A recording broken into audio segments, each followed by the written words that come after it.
Good morning, Mike and Arlen. Our Philippine journey. I don't know if you can tell. I cut myself a little bit this morning. Never give an old man a razor, but it happens. Thanks for joining us. Hey, subscribers, viewers, comments, we welcome it all. Thank you so much.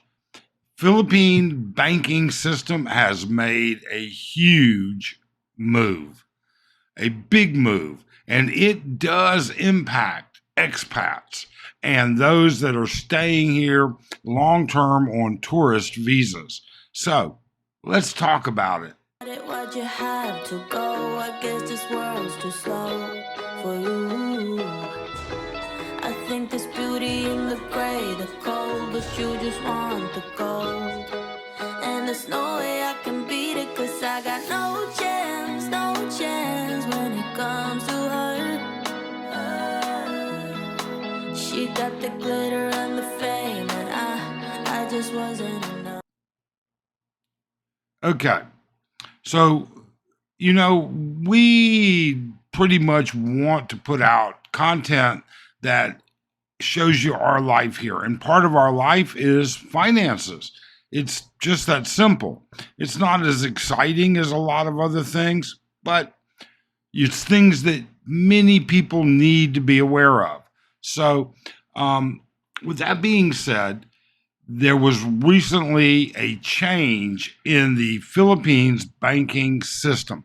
And I've waited a little bit because I wanted to see the actual signed circular come out, the memorandum signed, and everything else, and it just did. Now, what does this mean? Well, we're going to look at it from a couple of different perspectives very quickly. But number one, what they did, what it entails, all right, and why it would impact expats. And then, more importantly, how does it compare to other Southeast Asian countries, which I think is pretty interesting.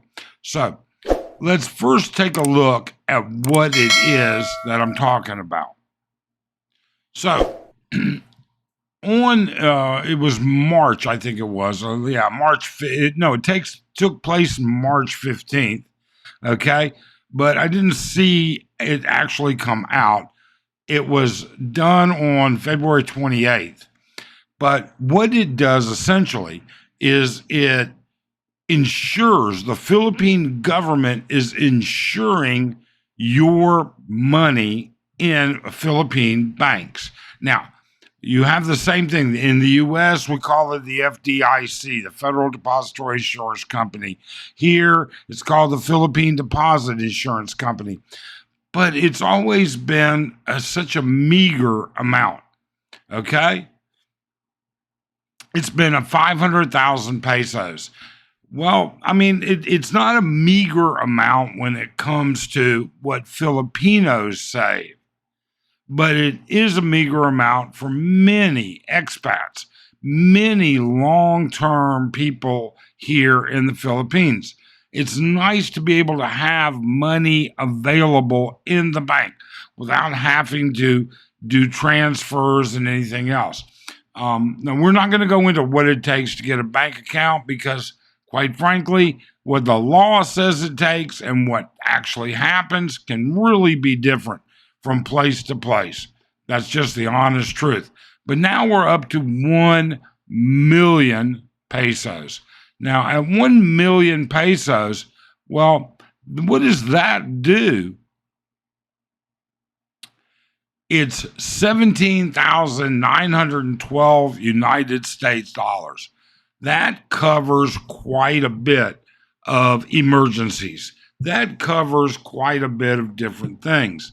Now, it is, as I said earlier, and has always been, a per person guarantee. In other words, you can have 5 accounts, each one can have 1 million pesos. You're only going to be insured to the maximum of 1 million pesos. Now, how does this compare to, say, Thailand? Or does Thailand even do this? Well, yes. The Thai government insures bank accounts through the DPA, the Deposit Protection Agency. Okay, 1 million baht. So, how much is 1 million baht? Well, right there it is. That's 30,000. So now we've come a long ways. We've got it up to, we're about half, a little bit more than half of what Thailand offers. And banking in Thailand is much different than here. But that's not what this is about. But what about those of you, you keep hearing about Vietnam? Okay, Vietnam. Well, Vietnam has a deposit insurance and it goes up to 125 million dong, VND, per depositor. Again, it's one person, not a count. All right. And that's the way all these countries are. So, what happens is how much is 125 million? How much are those banks guaranteeing or government guaranteeing? $4,000. So that's the maximum you can be guaranteed there, and that it's insured.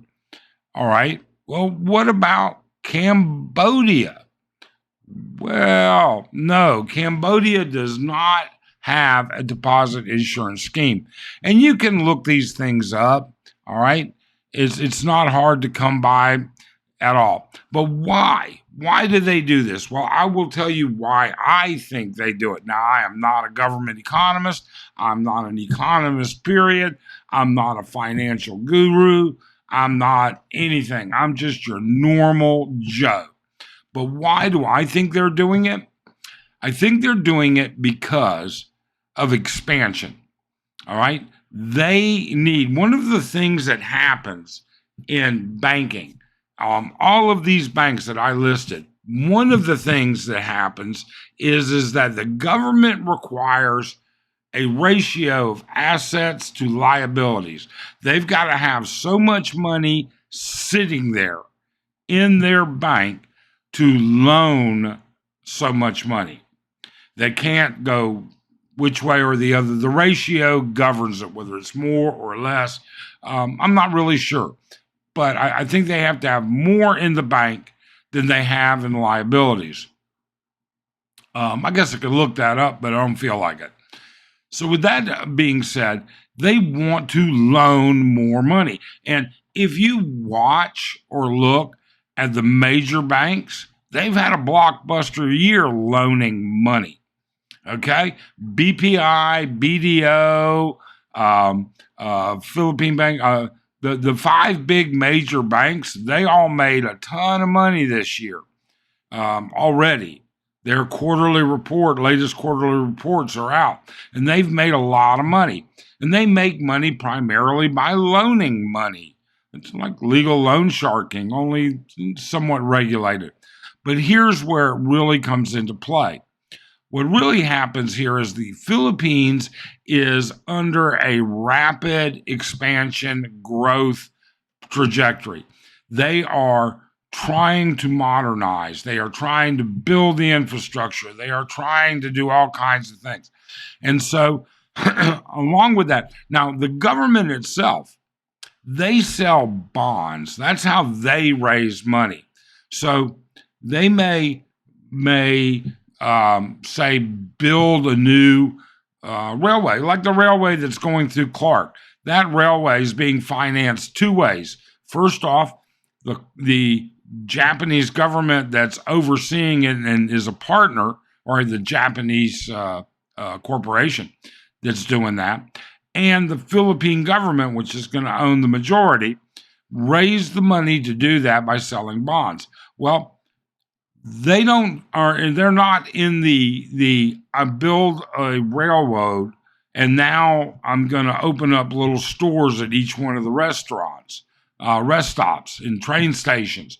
All of those build outs are done by investors. So they've got to have access to capital. Ayala Land, okay? Mega World. All of these people borrow money. And they need access to money.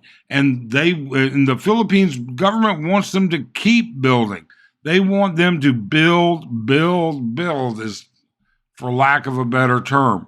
but that's what they do. And they've got to have more. So in order to do that, they've got to loan more. And in order to loan more, they've got to, of course, meet that ratio. So how are they going to attract people for that? Well, the first thing they're going to do, obviously, is they're going to raise the insurance cap, all right, from 500,000 to $1 million. Again, these are my thoughts. I could be totally off, all right? I'm sure there's a couple people that are going to totally disagree with me. We know who one will be for sure. But it's for growth. And this is exactly what Thailand does. This is exactly what other countries do. The average Filipino, according to the Filipino Statistical Authority looking at bank deposits, has less than 150,000 pesos in the bank. But there are a lot of not average Filipinos. They want their money back in the bank. 125,000 pesos, 500 to $1 million.